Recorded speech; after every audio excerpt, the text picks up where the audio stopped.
J'ai tellement d'affaires dans la tête que j'en oublie la moitié.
Je pense qu'il serait bon que votre fille prie un peu l'air, qu'elle se divertisse à la campagne.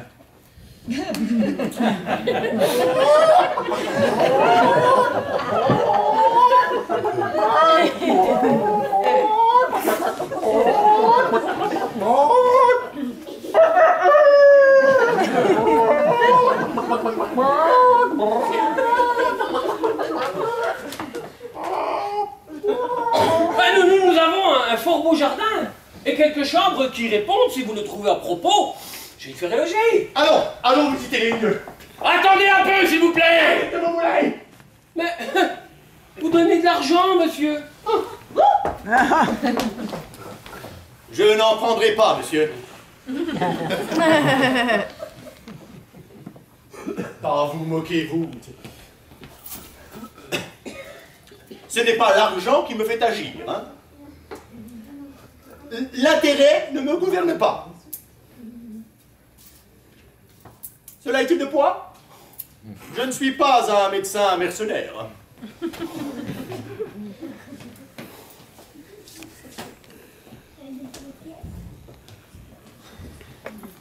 Je ne sais ce qu'aura fait ce Ganarelle, je n'ai point eu de ses nouvelles.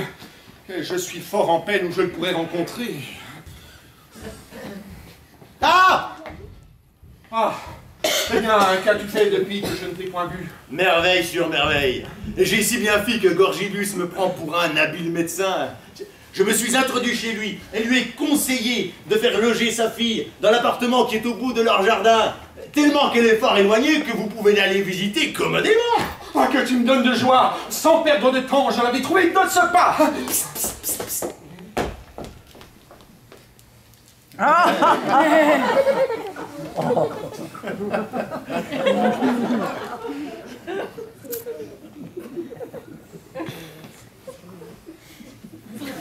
Faut avouer que ce bonhomme Gorgibus c'est un lourdeau de se laisser tromper de la sorte quand même.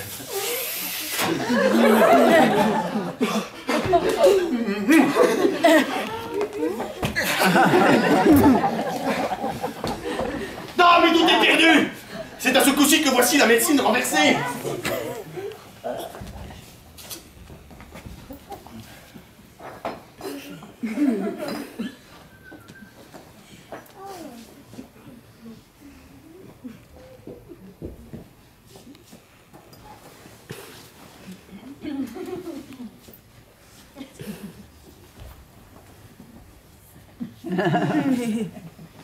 Bonjour, monsieur. Maintenant, votre serviteur. Vous voyez un pauvre homme au désespoir. Ne connaissez-vous pas un médecin qui soit arrivé depuis peu dans cette ville et qui fait des cures admirables? Oui, je le connais. Il vient de sortir de chez moi. C'est mon frère, monsieur. Nous sommes jumeaux. Mais comme nous nous ressemblons fort, on nous prend quelquefois l'un pour l'autre. Je me le donne au diable si je n'y étais trompé. Et comment vous nommez-vous?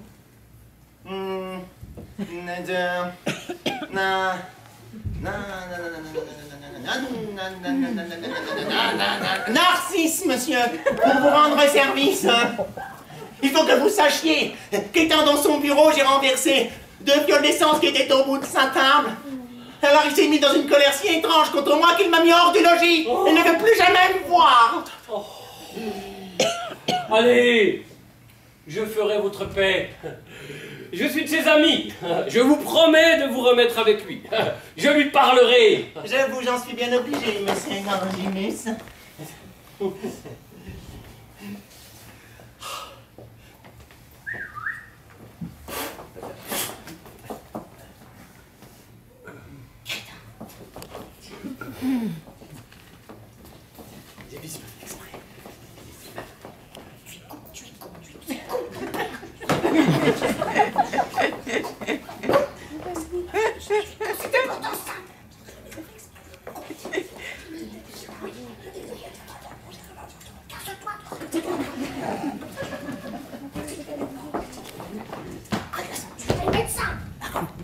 Monsieur, votre très humble serviteur, je vous demande une grâce.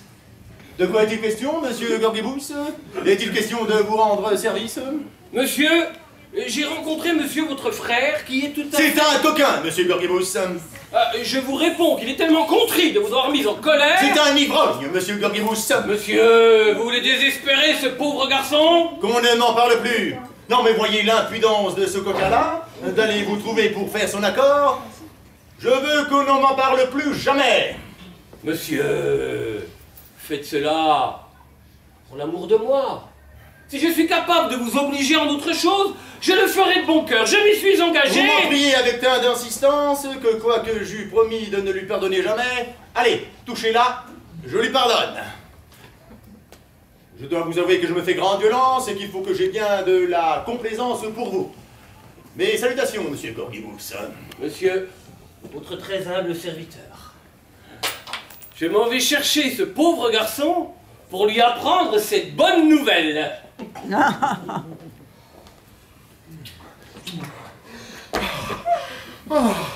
Il faut que j'avoue que je n'eus jamais cru que Sganarelle se fût si bien acquitté de son devoir. Mon pauvre Sganarelle, que je t'ai d'obligation, que j'ai de joie. Ouais, vous en parlez. Tout à votre aise. J'ai rencontré Gorgibus, et sans une invention que j'ai trouvée, toute la mèche était découverte. Mais le voici, fuyez-vous-en. Monsieur, j'ai parlé à votre frère, il m'a assuré qu'il vous pardonnait. Mais pour en être plus assuré, je veux qu'il vous embrasse en ma présence. Entrez dans mon logis, je l'irai chercher. Je ne crois pas que vous le trouviez à présent. Et puis, je ne resterai pas chez vous, je crains trop sa colère. Oh! Vous demeurerez, car je vous enfermerai.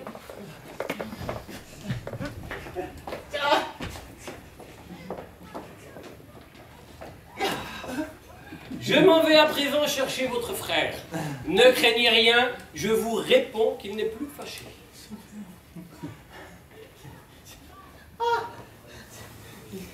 C'est haut.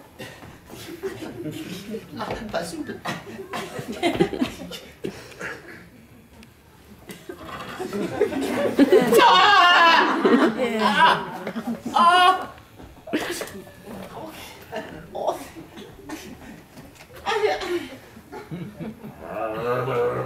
Par ma foi, voilà qui est drôle. Comme diable on saute ici par les fenêtres. Il faut que je demeure ici et que je vois à quoi tout cela aboutira. Faites-moi une petite place. Voilà, merci. Je m'en vais chercher ce médecin, je ne sais où il se cache. Il faut reconnaître que quand les malades ne suivent pas la prescription du médecin, il est... Monsieur, je vous cherchais partout pour vous dire que j'ai trouvé votre frère. Et je veux que vous le pardonniez en ma présence. Entrez dans mon logis. N'est-ce pas assez que je lui pardonne? Je ne veux plus jamais voir monsieur Gorgibus. Monsieur, faites cela pour l'amour de moi. Vous avez un tel pouvoir sur moi que je ne puis vous rien refuser. Dites-lui qu'il descende.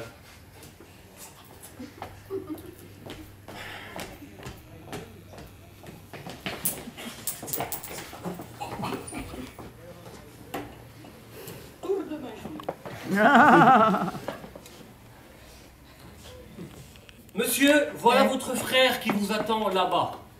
Il m'a assuré qu'il fera tout ce que je voudrais. Dites-lui qu'il vienne ici. Que je lui demande pardon, car il ne me brûlerait pas de me faire sans honte et sans opprobre devant tout le monde. Oui, là, je m'en vais te chercher.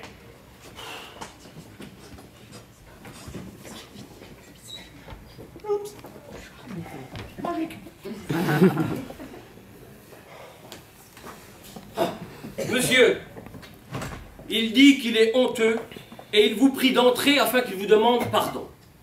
Voici la clé. Vous pouvez entrer. Je vous supplie de ne me point refuser et de me donner ce contentement. Il n'y a rien que je ne fasse pour votre satisfaction. Vous allez voir de quelle manière je le vais traiter. Ah, te voilà, coquin, pilier de débauche. Je vous demande pardon, mon frère, je vous promets qu'il n'y a point de ma faute. Il n'y a point de ta faute, hein, coquin. Ah, je t'apprendrai à vivre, moi. Avoir l'impudence d'importuner Monsieur Gorgibus. De lui rompre la tête de des sottises, hein. Mon frère, Tais-toi, coquin. mon frère, vous dites... Tais-toi, te dis-je.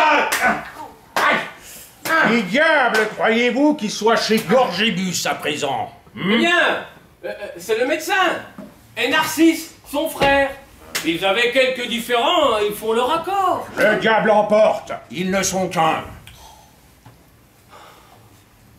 Ah, ivrogne. Oh, comme il baisse la vue, il sent bien qu'il a failli, le pandard. Oh, l'hypocrite, comme il fait le bon apôtre. Monsieur, dites-lui un peu par plaisir qu'il fasse mettre son frère à la fenêtre. Monsieur, je vous prie de faire paraître votre frère à la fenêtre. Il n'est point digne de la vue des gens, d'honneur, et je ne saurais souffrir à mes côtés. Oh, monsieur, ne me refusez pas cette grâce, après toutes celles que vous m'avez faites. Vous avez un tel pouvoir sur moi, Monsieur Gorgibus, que je ne puis vous rien refuser. Montre-toi, coquin.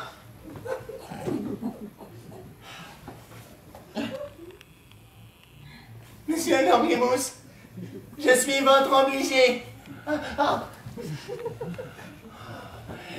Avez-vous vu cette image de la débauche? Le diable emporte, ils ne sont qu'un. Et pour vous le prouver, dites-lui que vous les voulez voir ensemble.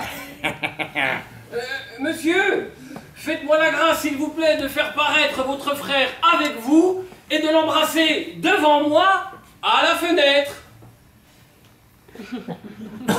C'est une chose que je refuserai à tout autre qu'à vous. Mais par amour pour vous, je m'y résous, quoique avec peine.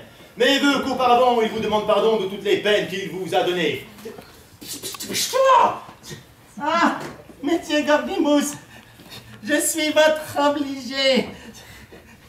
Et je vous promets, mon frère, en présence de Monsieur Gorgibus, que je ne recommencerai plus, que vous n'aurez plus lieu de vous plaindre, vous demandant d'oublier tout ce qui s'est passé. Eh bien, ne les voilà pas tous les deux? Oh, par ma foi, il est sorcier. Monsieur Gorgibus, voici la clé de votre maison que je vous rends. Je n'ai pas voulu que ce coquin soit descendu avec moi, parce qu'il me fait honte. Vous pourrez l'aller libérer quand bon vous semblera. Je suis votre très humble, etc., etc. Je m'en vais délivrer ce pauvre garçon. En vérité, s'il y a pardonné, ça n'a pas été sans le bien maltraiter.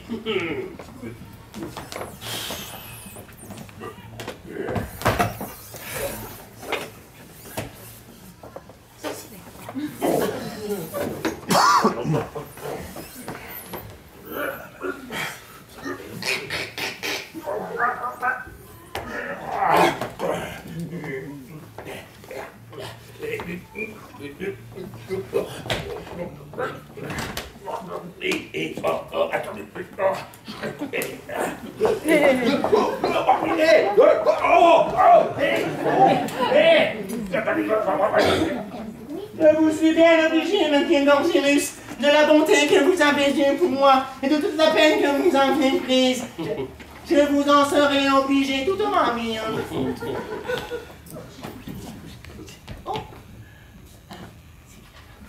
Où croyez-vous que soit à présent le médecin? Il s'en est allé. Le voilà, je le tiens sous mon bras. C'est lui, le coquin, qui faisait le médecin et qui vous trompe. C'est pendant qu'il vous trompe et joue la farce chez vous, Valère et votre fille sont ensemble, qui s'en vont à tous les diables. Que je suis malheureux. Oh, mais tu seras pendu, fourbe, coquin. C'est là le petit poil changé par quelques coups de bâton.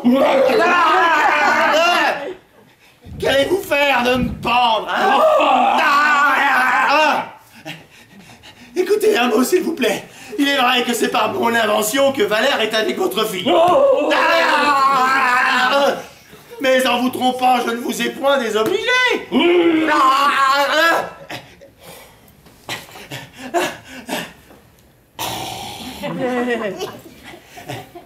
C'est un parti sortable pour elle, tant par la naissance que pour les biens. Ah, monsieur Gorgibus, cessez ce vacarme qui vous tournerait à votre confusion et envoyez promener ce coquin-là avec Villebrequin. Mais voici nos amants. Monsieur, moi je veux bien faire paraître Valère à vos yeux et remettre Lucinde en votre pouvoir. Nous avons eu dessein de prendre la fuite, nous deux, et de nous aller marier ensemble. Mais ce projet a fait place à un procédé plus honnête. Je ne prétends point vous voler votre fille, et ce n'est que de votre main que je la veux recevoir. Ce que je vous dirai, monsieur, c'est que je viens de recevoir tout à l'heure des lettres par où j'apprends que mon oncle est mort. Et que je suis héritier de tous ses biens. Ah, je vous pardonne et suis heureusement trompé par Sganarelle, ayant un si brave gendre. Monsieur, votre vertu m'est tout à fait considérable. Et je vous donne Ma fille. ma fille, avec la plus grande joie du monde. Allons tous faire noce et boire à la santé de toute la compagnie. La médecine l'a échappé belle.